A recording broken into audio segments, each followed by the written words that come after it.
Hello, I'm Sean Gabb, and though it is openly available and therefore can be seen by anyone in the world who wants to learn Latin and is interested in the particular matters that I plan to discuss, this video is being made for two of my classes. These classes are Latin for Complete Beginners and Latin 1 Module 1. At last Thursday's lesson, that is last Thursday the 12th of March 2020, there was limited attendance. I have no doubt that the reason for this limited attendance was the coronavirus, which, as I speak, is of unknown but potentially considerable significance. I'm placing this supplemental lesson online for two reasons. The first is that last Thursday I introduced some very important grammar, and I wouldn't like any of you to feel downhearted at the next lesson for not having covered any of this. I will of course go over it again, but I shall not have time to cover it in full detail. The second reason is that we may at last be starting an important transformation of learning in this country. Whatever its true significance, the coronavirus is an emergency that requires an emergency response. However, its impact on education in this country may be of a different nature from its impact on how we buy toilet paper, let us say. It may bring on the adoption of new learning technologies that have existed now for many years, but that have not so far been adopted in mainstream British education. The day will come, I am sure, when perhaps only a minority of classes will be attended in person, and when most students attend classes through some electronic portal. Please take this lesson then as an experiment. On the subject of experiments, I have sent you all a link to the next class, so that you can attend, if you please, through Google Hangout. Don't expect this to work faultlessly the first time. I need to think about the placing of the webcam in class, and I need to think very hard about my habits of teaching and of class management. But this is another experiment in which you will be a very important set of contributors. But for the moment, here is roughly what I said last Thursday. This lesson will cover two subjects. The first is the passive voice in Latin. The second is the deponent verbs. For this lesson, you will need two things, or three things. The first is you will need the text and vocabulary volume for Jones and Sidwell reading Latin, and I would like you to open the book to page 62, which is section 2b. It will be your first passage of continuous Latin prose. The second and third, or the second two things that I'd like you to have available, are the multicoloured verb sheets that I gave you earlier in the course. These show the active voice and the passive voice. This being done, let us begin with the passive voice. I said that we already have this in English, and so it should cause you no difficulty. Let me show you what I mean. Let us call this up. There we are. There we are. This is the active voice in English. I beat. That's the present tense, and it is the verb itself. For the imperfect, I was beating.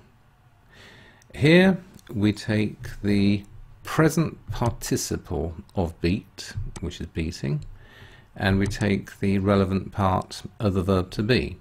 So I was beating, so I was beating, he, she, it was beating, I suppose it was beating. For the past tense, the simple past tense, again you take the past, you take the past tense of the verb I beat. For the perfect tense, where is the perfect tense? There it is. I have beaten. The past participle this time, plus the relevant part of the verb to have. So I have beaten, he, she, it has beaten. And then we have the, forgive me, we have the pluperfect tense, I had beaten. No difficulties here, I think. This is how we form the active tenses in English. Now for the passive tenses, it is a, forgive me, it is a broadly similar approach. Here we go.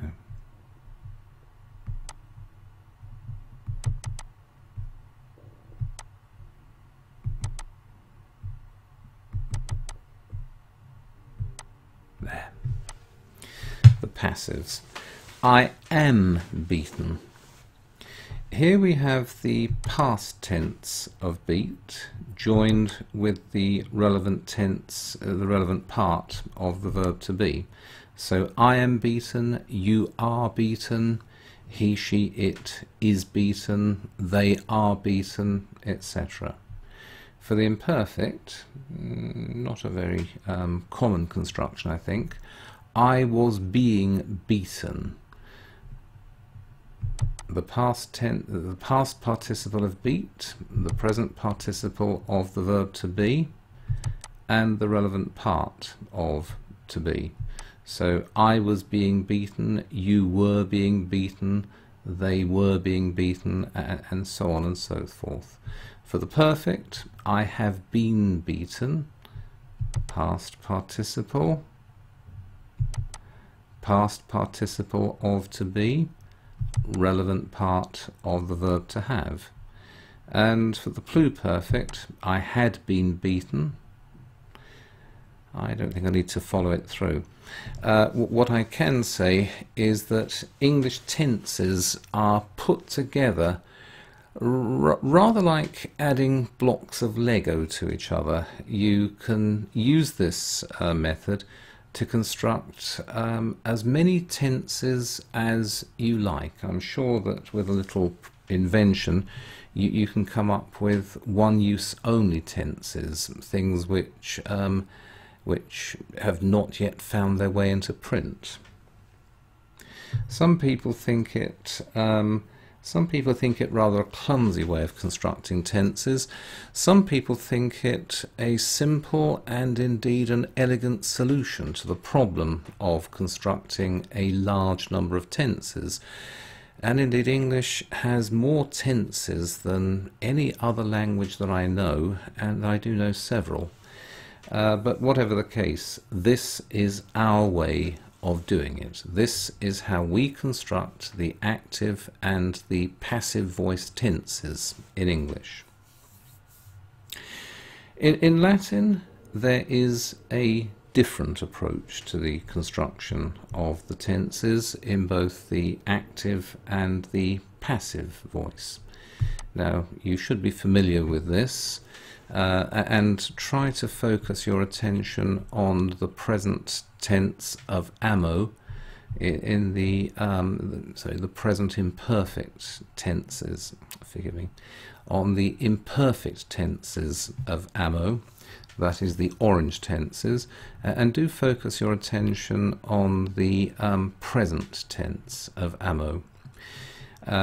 You know from repeated use and repeated practice in class and in your homework that Latin tenses are made up of a root in this case, or it could be a stem if you want to take that approach, and a particular personal ending.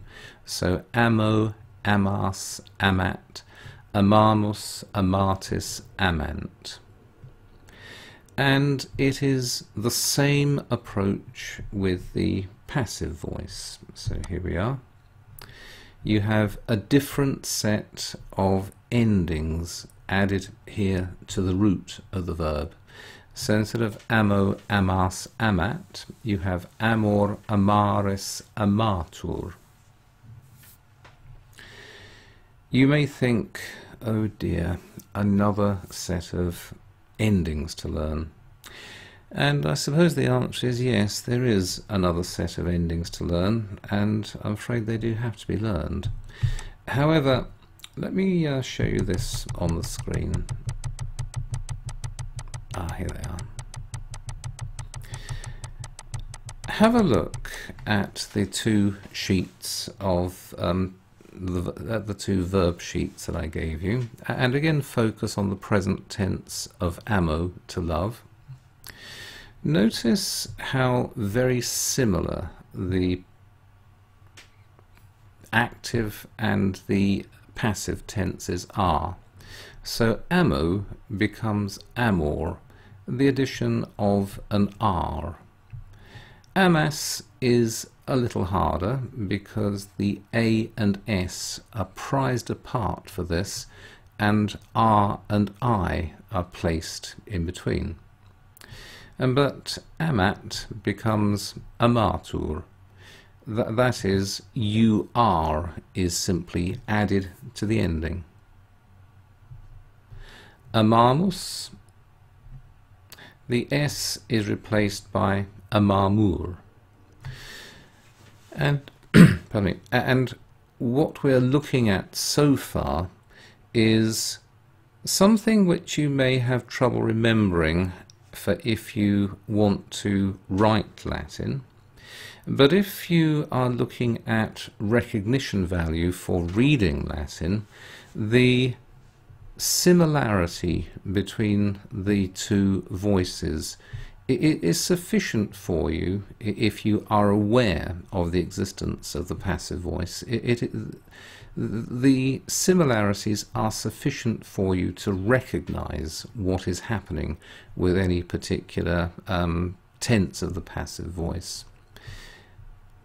The problem is amatis, amamini, you plural, love, or you are loved.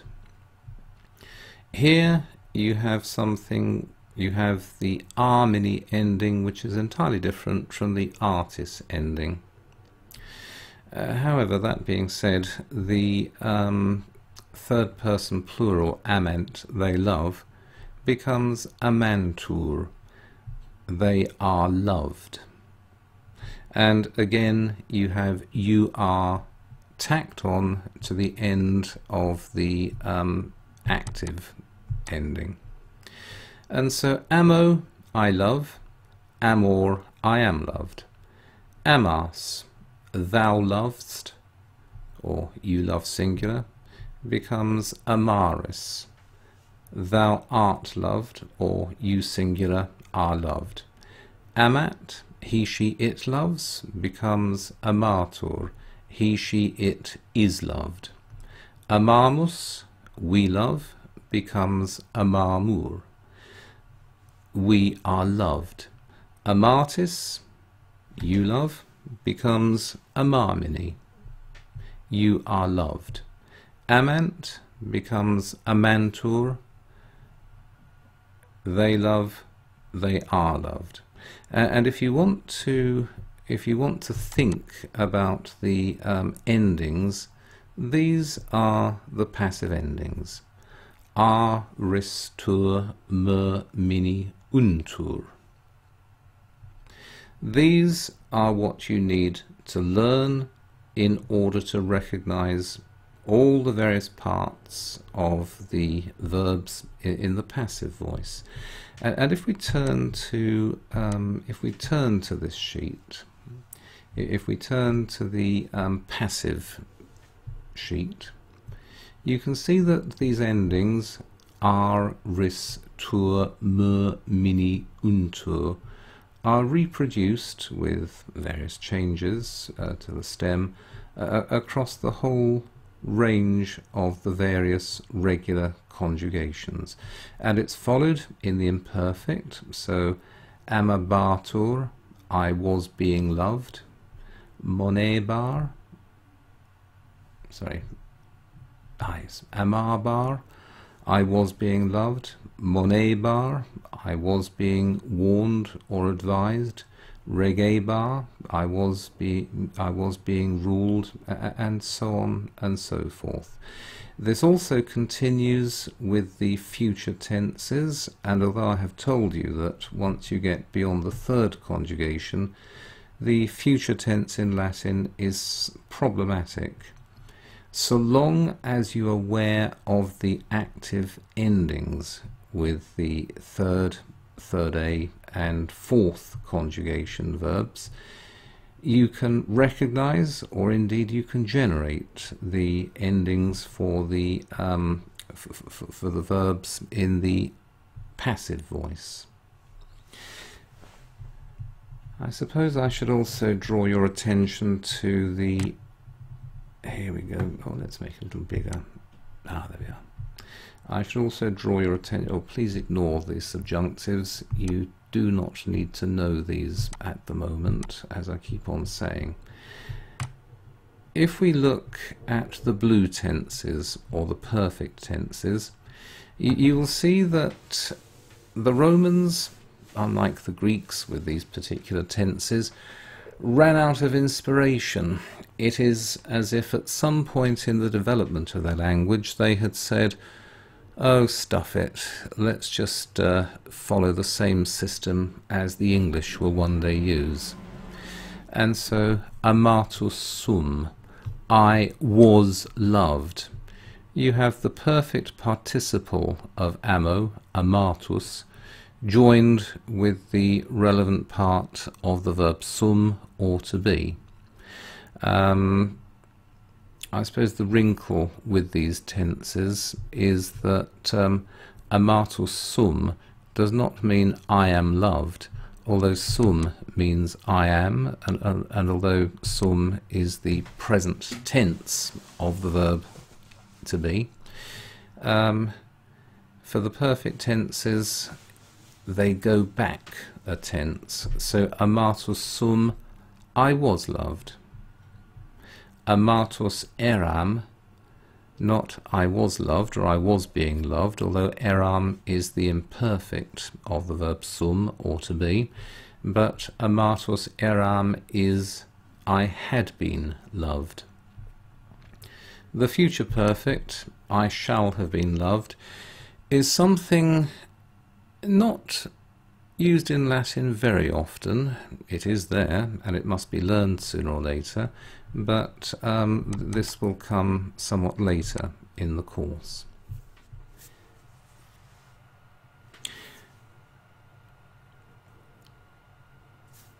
Let's put together what I've so far spoken about. Let us see how verbs work in the active and the passive voice. And let's take a sentence in the active voice, and the sentence will be, oh, here we are.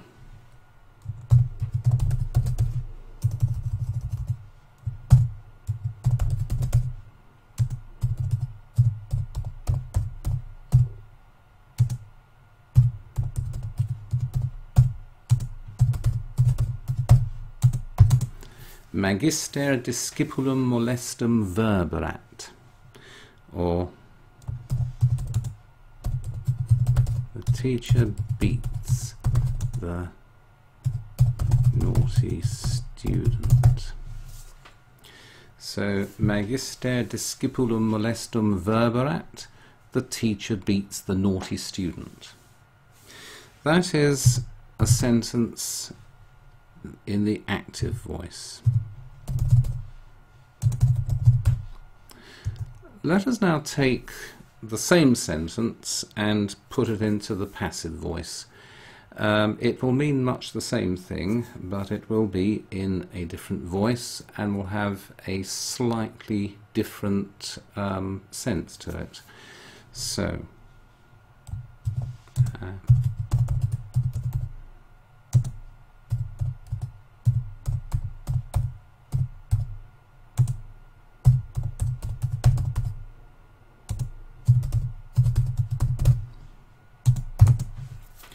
A magistro discipulus molestus verberatur, or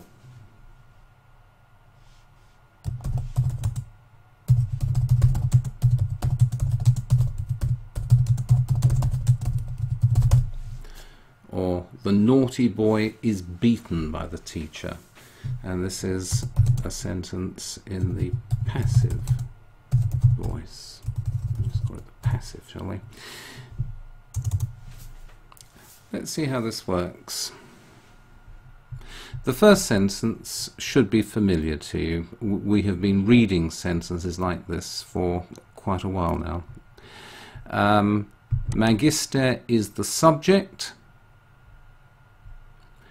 The subject uses the verb, which in this case is verberat or beats, to act upon the object, which is discipulum molestum, or naughty student. So the master subject beats verb the naughty student object. Once we turn this into the passive voice, the verb turns the whole sentence around. The subject of the verb now is discipulus molestus, or the naughty student. The naughty student does not use the verb to act upon the object. Instead, the verb acts upon the subject. And what causes the verb to act upon the subject is now the object. This sounds rather technical, but we can see that if we look at the English version. The naughty boy is now the subject of this sentence, and the naughty boy is acted upon by the verb in the sentence. He is beaten, and he is beaten by this indirect object, the teacher. So with a sentence in the active voice, the subject uses the verb to act upon the object. With a sentence in the passive voice, the verb acts upon the subject and is often caused to act by something that is now an indirect object.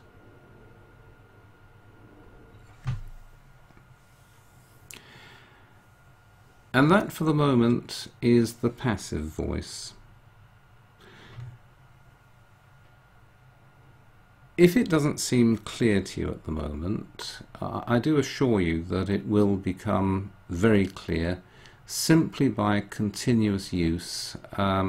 Indeed, I should imagine that after a few hours of reading through passages which use verbs in the passive voice, it will become almost second nature. And bear in mind that it is already completely second nature when you encounter passive verbs in English.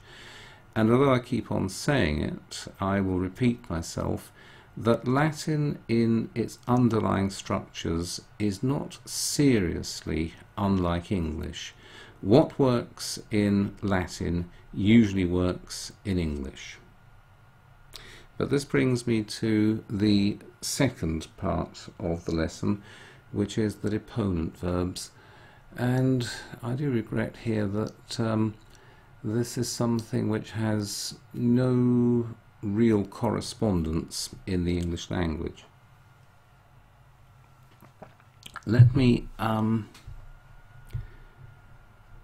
Let me say something about the history of our various languages. Let's have a look. Here we are. I've spoken several times in class about the spread of what is called the Indo-European languages. Should I write it? Have I space to write it? Yes. The Indo-European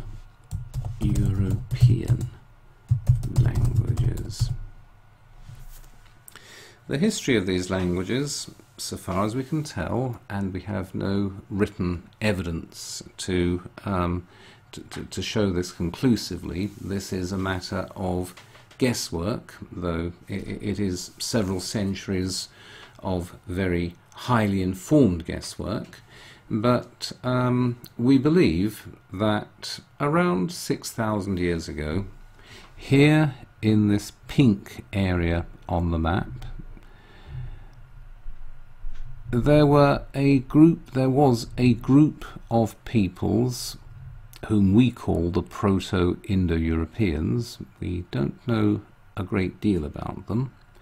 And these spoke a language or a group of dialects which we call Proto-Indo-European. These peoples were illiterate and generally barbarous. They were hunter-gatherers. For reasons that I don't understand, and for reasons that I don't believe anybody else really understands, these peoples, about 6,000 years ago, began a course of expansion, which in some cases was relatively peaceful incursion and settlement, and in many other cases violent invasion and conquest. But however they did it, these people spread over most of, or large parts at least, of the Eurasian landmass. They went this way into Europe, southern, western, northern. They went into Western Asia, that is what is now Turkey and Iran, or Persia in those days. They spread deep into India, and they also took a great chunk of Central Asia. And wherever they went, in some way that again I don't understand, they spread their own language. It's not surprising if they spread their own language to the conquered peoples of Western Europe, who were as illiterate and barbarous as they themselves were. But they also spread their language to peoples who were considerably more civilized, the peoples of Greece, of modern Turkey, of Persia, and of northern India, perhaps of northern India in particular. And although these peoples were somewhat advanced in their path to civilization, and in many cases were literate, they also took up the use of the Indo-European language. However, we are talking about peoples who were mostly illiterate, and we're also talking of people spread out over a very large geographical area in ages when travel was very slow. And so it isn't surprising if after several centuries the Indo-European peoples were speaking languages which were not fully comprehensible throughout this area. The languages broke up into separate dialects and in the fullness of time into separate languages. And these new languages, although essentially Indo-European, also absorbed much vocabulary and many grammatical features from the languages of the peoples among whom the Indo-Europeans had settled or whom the Indo-Europeans had conquered. Here is a family tree, an abbreviated family tree of the Indo-European languages. You start off with Proto-Indo-European, which may never have been a single language. It may have been a cluster of mutually comprehensible dialects. We don't know. But here are the main branches into which this language or group of languages divided. The Indo-Iranian, the Hellenic, the Celtic, the Italic, the Balto-Slavic and the Germanic. There were others, but as I said, this is an abbreviated family tree. Now, the Indo-Iranian languages, they have a long and complex history, ending as Farsi and Kurdish here, and as Bengali, Hindi, Urdu and Gujarati here, plus various other languages. The Italic languages have a rather impressive history, spreading from Italic through various intermediary stages into Latin, and then from Latin into the modern Romance languages. Balto-Slavic, the Balto-Slavic languages are those. Germanic, for us the most important group, because from Old Germanic comes West Germanic, comes Anglo-Frisian, and then comes, in due course, Modern English. Now, the reason why I am discussing the origins and the descent of the Proto-Indo-European languages, or of the Indo-European languages, is because of a specific grammatical feature. Shall we go to the top of this document? Where are we? Ah, here we are. I've spoken so far about the active and the passive voice. And since we are native English speakers, with one exception, mustn't forget the one exception, since we are mostly native English speakers, we regard these as exhausting the possibilities of the various voices, the various grammatical voices. A verb is active or it is passive. I beat or I am beaten, and there is no other set of choices. Unfortunately, Proto-Indo-European did have another voice. It had the active voice, it had the passive voice, and in between that it had what is inventively called the middle voice. And because we have no middle voice in English, it is difficult to give clear examples. But if I say I beat myself, although we express this idea by using what's called a reflexive construction in English, a reflexive construction is where the verb has the same subject as its object, in this case me. I am the subject of this sentence and I am the object, and therefore the sentence is a reflexive construction. The verb reflects back upon itself. Although this is expressed in English as in a reflexive construction, it can also be regarded as a use of the middle voice. Or you could take what is called a causative construction. I caused the boy to be beaten. Again, we express this idea so in English, but in Proto-Indo-European it would have been expressed via the middle voice. Obviously the middle voice is redundant because we don't need it in English, and because no other Indo-European language, of which I know at least, appears to need it. The middle voice is redundant and there is no reason why it should survive, and so the middle voice tended to shrivel in the Indo-European languages, and in many languages it has left no trace. The main language which we still study, which uses the middle voice, is Classical Greek, and you have active voice, middle voice, and passive voice verbs in ancient Greek. There is no middle voice in Latin, so why am I talking about this?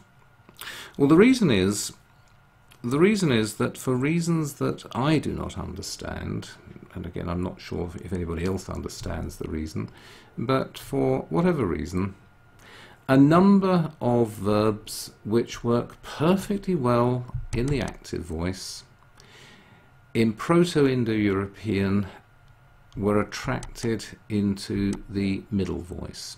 And let me give you some examples here. Let's say Greek. Hepomai. This is a verb in the middle voice grammatically, but it has an active meaning. I follow. Or let's take another verb in Greek, apokrinomai. Again, this is a middle voice verb. It has this particular ending, omai. Apokrinomai, I reply.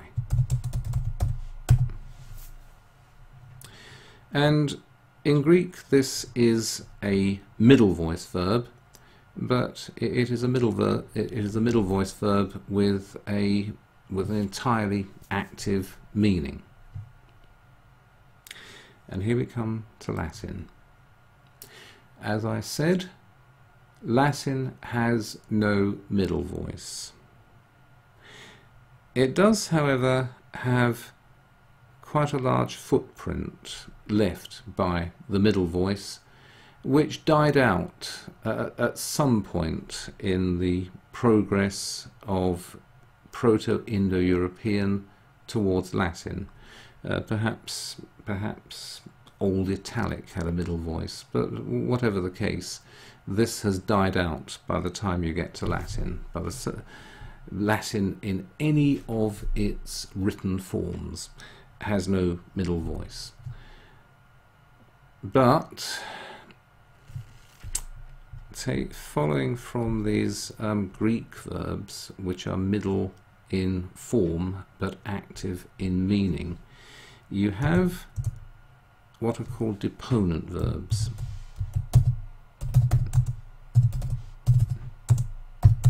Which are passive in form but active in meaning. And let me give you an example of this. Here's a good one, sequor. I follow. Indeed, you can see, or you will be able to see, that this is it's derived from the same origin as hepomai. H in Greek is generally S in Latin. P in Greek is generally Q in Latin. And so you will be able to appreciate that the words hepomai and sequor, which mean I follow, both come from a common origin, probably in Proto-Indo-European. But let us now focus on sequor. It is passive in its form. It's not sequo, it is sequor. It doesn't mean, however, I am followed. It has a perfectly standard active meaning. And so there is an introduction to the deponent verbs. And it may be that at this point your heart shrivels within your breast and you ask yourself, why did I undertake to learn this language? Well, I keep on telling you that Latin and English are not that far removed, and let's open this up. This is something I downloaded from Wikipedia with the intention of giving you some heart. Once you get outside the Indo-European languages, you're often looking at what can be described as alien autopsy territory. Things just don't make sense in our own terms. Let's have a look. It's gone below. Classical Mongolian, a non-Indo-European language, has 5 voices: active, passive, causative, reciprocal and cooperative. And if you want to know how those work, don't ask me. Or here's another language, Hebrew. Oh dear, look at that grammar. You've got, in terms of voices, you've got the active, you've got the passive, you've got the causative, you've got the causative passive, the intensive passive, and the reflexive voices. Those are just 2 non-Indo-European languages, and I've no doubt that if you look wider afield, if you look at Turkish, or if you look at Arabic, or if you look at Japanese, or some of the South American languages, you will be deep into alien autopsy territory.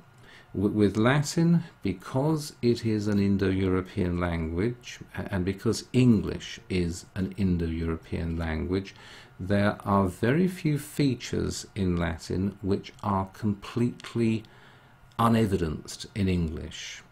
Most of Latin grammar, with a few exceptions, maybe the deponent verbs are one, for the most part Latin is similar to English, and you can understand Latin grammar by looking for parallels in English. Something which I suppose you can do in classical Mongolian, and something you can do in Hebrew. These are, after all, human languages used by human beings, and they are used to express common human thoughts and emotions, but they do so in ways which are difficult for us as speakers of an Indo-European language to understand, whereas the grammar of Latin is fundamentally not dissimilar to that of English. But forgive me, I'm beginning to ramble as I do in class. If I want to put some heart back into your breast, I will tell you that these deponent verbs are not very great in number. I don't know how many of them there are, but of deponent verbs in common use, I don't think there are more than 2 dozen, maybe 30, let's say. Maybe a large number of them, but the ones in common use, the ones that you will encounter in your reading, are not that many. In the Middle Ages, when the virtual disappearance over many parts of Western Europe of a literate elite, during the Middle Ages, Latin became a rather plastic language. It could be reshaped, and it was reshaped to lose those deponent verbs. They don't exist in the modern Romance languages. But for the Romans, they were not simply an irregularity. They were not simply a footprint of an unknown earlier stage in the language, that they were of great practical use. But the practical use of the deponent verbs is something which I will leave over to another time. For the moment, it is enough to know that there are not that many of these deponent verbs. Now here is here is an incomplete list of them. You've got some in the first conjugation, some in the second, some in the third, and some in the fourth. I'll say again, this is not a complete listing, and you will come across in the Jones and Sibyl reading several deponent verbs which are not in this list. But just looking at this listing of the main deponent verbs should tell you that there are not that many of them. One more thing I'll say. This is that I've often told you so far, this is the grammar, but you don't need to memorize it. It'll do you no harm if you memorize it, but it may not do you that much good. What is important is that you should know it exists, and you should know where to look it up, where you encounter it, and in due course, by the fact of continual encounter and of continual looking up, it will go into your memory. Where the deponent verbs are concerned, I'm afraid you will need to get a rough understanding, which will come through memorization, of what these deponent verbs are. And so to go back to the example of sequor, you will need to know that sequor, where are we? Here we are. You will need to know that sequor is a deponent verb, and that when you see sequor, that it doesn't mean I am followed, but it means I follow. But since there are not that many of these, and I keep emphasizing this, this will not take you a very long time.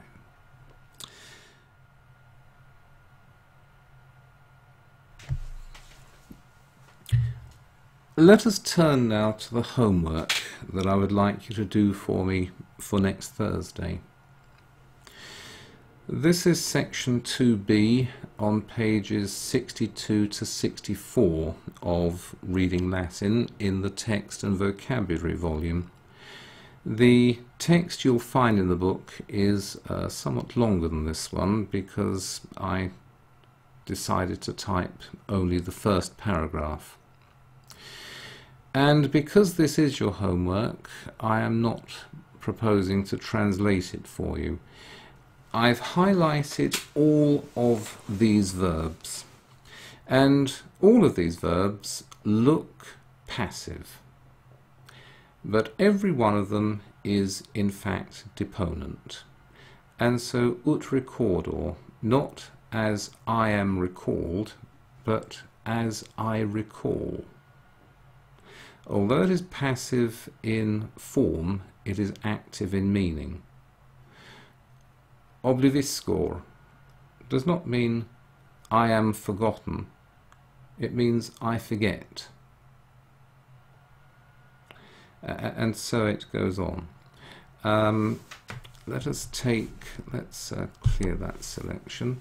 Let's take obliviscor again, and let us take cognoscimus. This verb, obliviscor, is passive in form. This verb, cognoscimus, is active in form. But because obliviscor is one of the special class of deponent verbs, obliviscor and cognoscimus are both active in their meaning. There is no functional difference between the two verbs. They both express an active idea. Obliviscor, I forget; cognoscimus, we know. As I said, in this passage, every one of the verbs which are passive in form are in fact deponent, and so it is not necessary for you to pause over any of these verbs asking ad grediuntur, does that mean they attack or they are attacked? It means they attack. It is active in meaning. And so, having said this, I would like you to read the whole of this passage for next week, and when in class, or indeed if you decide to come to the class through Google Hangout, whatever the case, when we meet next week, we can look in more detail at the passage, and if you have trouble translating any of the sentences, we will go through them very carefully, a clause at a time. And here in particular is a sentence which will cause you, or may cause you, a few difficulties. Because there are several verbs, and of course because it is probably the longest Latin sentence you have so far encountered. Ulkiski. Pay attention to that.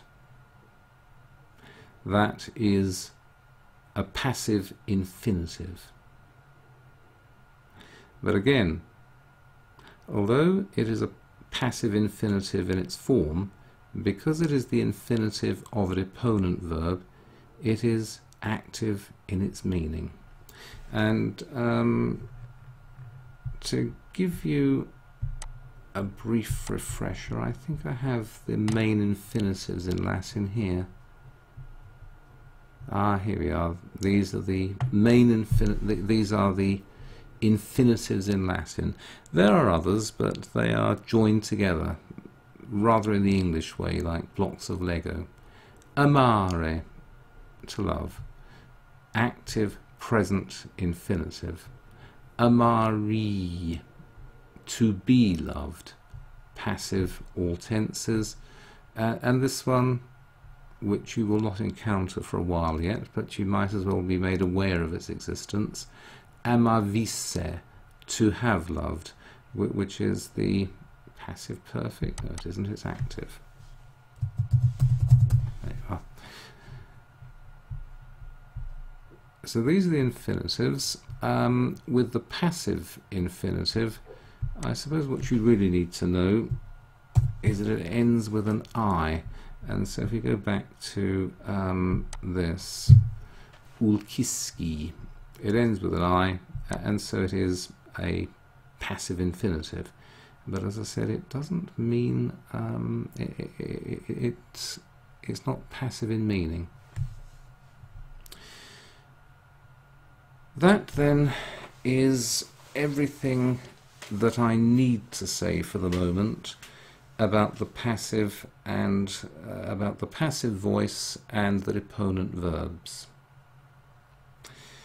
In closing, I will assure you that if you found anything that I said unclear, and it may be that I haven't been as clear as I would like to have been, if there is anything not clear about what I have said in this lesson, write down your question and give it to me next Thursday, and I will give you a complete answer.